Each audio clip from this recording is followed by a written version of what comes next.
مرحبا كي ayaa dheereeya faraska iyo gaadhiga wali ma aan tartansin laakiin waxaan garanayaa xirfad ka dheereysin karta asaaga TXT Technology hoosh galdanis waxa aanu bishan shanaad qaadanaynaa graphic design bootcamp kaasi oo soconaya 5 semanas kaasi oo soconaya 5 toddobaad waxaadna ku baran doontaa applicationska kala Adobe Photoshop Adobe Illustrator iyo waliba Adobe InDesign dhammaan software-skani waa kuwa u dambeeyay uguna casrisan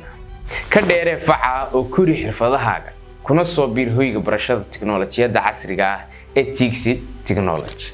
intana waa inta muuqaalka u jeclay wixii faahfaahin iyo macluumaad inta dheeri ah nagala soo xiriir lambarada iyo ciwaanada shaashada kaaga muuqda mahadsanid